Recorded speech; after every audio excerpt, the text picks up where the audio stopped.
আজকের ভিডিওতে সবাইকে স্বাগত। আমাদের পূর্ববর্তী ভিডিওগুলিতে আমরা ধ্বনি, বর্ণ, শব্দ ও পদ নিয়ে বিস্তারিত আলোচনা করেছি। তোমরা যারা আমাদের পূর্ববর্তী ভিডিওগুলি দেখোনি তাদের কাছে অনুরোধ রইল আমাদের পূর্ববর্তী ভিডিওগুলি দেখে আসার জন্য। আজ আমরা আলোচনা করব বাংলা ব্যাকরণের একটি গুরুত্বপূর্ণ বিষয় বাক্য নিয়ে। আমাদের মনের ভাব বিনিময়ের মাধ্যম হলো বাক্য। সারাদিনে অজস্র বাক্যের মধ্যে দিয়ে আমরা বিভিন্ন পরিবেশে বিভিন্ন মানুষের সাথে মনের ভাব বিনিময় করে থাকি, আর এই ভাষার সবচেয়ে বড় একক হলো বাক্য। এক বা একাধিক বিভক্তিযুক্ত পদের দ্বারা যখন বক্তার মনোভাব সম্পূর্ণরূপে প্রকাশ পায় তখন তাকে বাক্য বলে।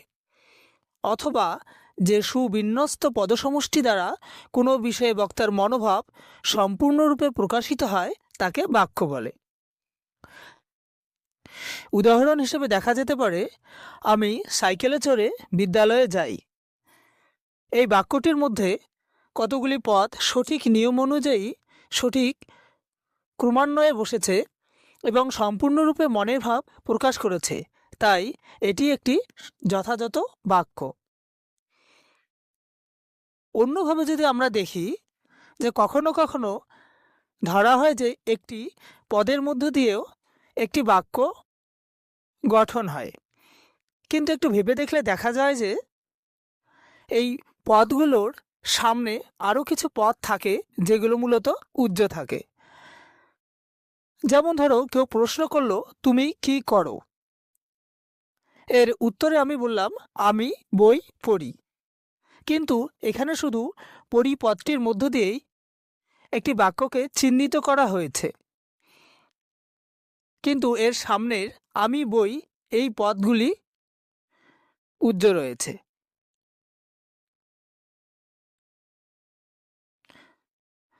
বাক্য নির্মাণের জন্য কতগুলি শর্ত রয়েছে, বা বাক্য নির্মাণের জন্য কতগুলি শর্ত পূরণ হওয়া প্রয়োজন। বাক্য নির্মাণের জন্য তিনটি গুণ বা শর্ত পূরণ হওয়া প্রয়োজন।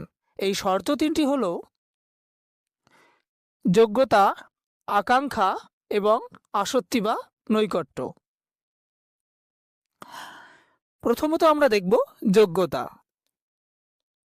বাক্যের অন্তর্গত পদগুলোর মধ্যে অর্থের সঙ্গতি ও ভাবের মিলবন্ধনকে যোগ্যতা বলে।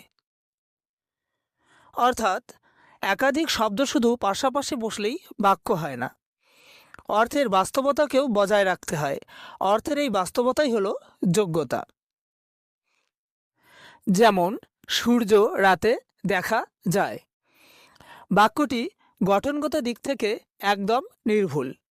এখানে পদগুলি সঠিক নিয়ম অনুযায়ী পাশাপাশি বসেছে, কিন্তু বাক্যটি যে অর্থ প্রকাশ করেছে তা বাস্তবের সাথে সঙ্গতিপূর্ণ নয়। বাক্যটি যে অর্থ প্রকাশ করেছে তা অবাস্তব। বাক্যটির গঠনগত দিক থেকে কোনো ভুল না থাকলেও বাক্যটির বাস্তব অর্থ সঠিক নয়, তাই বাক্যটির যোগ্যতা শর্তটি লঙ্ঘিত হয়েছে এবং এটি যথাযথ বাক্য হয়নি।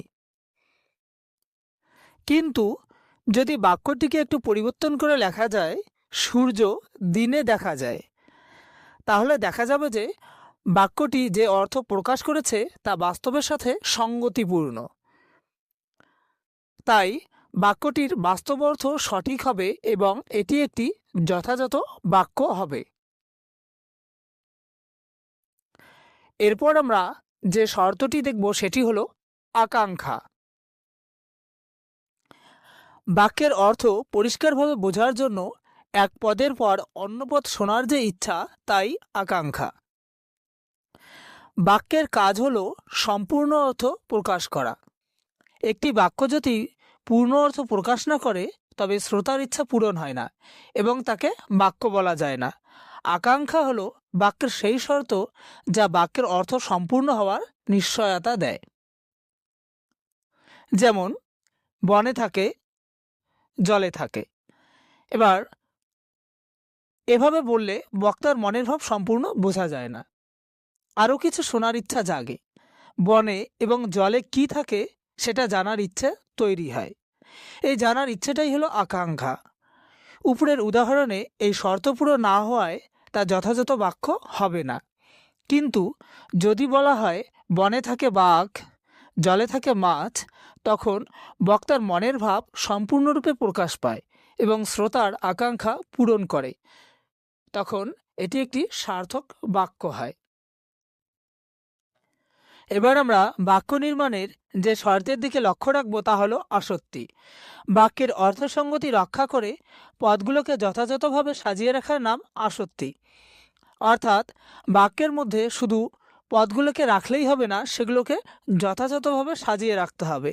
যথাযথভাবে সাজিয়ে না রাখলে কোনো সুস্পষ্ট অর্থ তৈরি হবে না। এই যথাযথভাবে সাজিয়ে রাখার নামই হলো আসত্তি। যেমন, বাবা এনেছেন বাজার মাছ থেকে। এখানে বক্তা যা বলতে চেয়েছেন তার সব উপকরণ আছে, কিন্তু বক্তা পদগুলোকে যথাযথভাবে সাজাতে পারেননি। তার ফলে বক্তা সুস্পষ্ট কোনো অর্থ প্রকাশ করতে পারেনি। কিন্তু যখন বক্তা বলবেন বাবা বাজার থেকে মাছ এনেছেন, তখন দেখা যাবে যে বক্তা পদগুলোকে যথাযথভাবে সাজিয়েছেন এবং তার ফলে বক্তব্যটির অর্থ পুরোপুরি পরিষ্কার হয়ে একটি সুগঠিত বাক্য তৈরি হবে। তাই সার্থক বাক্যে ব্যবহৃত পদগুলির যথাযথ অবস্থান থাকা আবশ্যক। বাক্য নির্মাণের সময় এই তিনটি শর্ত যথাযথভাবে পালন করা হলে সেটি একটি সার্থক বাক্য হয়। আজকের ভিডিওতে এই পর্যন্ত। দেখা হবে পরবর্তী ভিডিওতে অন্য কোনো বিষয় নিয়ে। বাংলা ব্যাকরণ এবং অন্যান্য বিষয় নিয়ে এরকম ভিডিও পেতে আমাদের সাথে লাইক এবং সাবস্ক্রাইব করে যুক্ত থাকুন। ধন্যবাদ।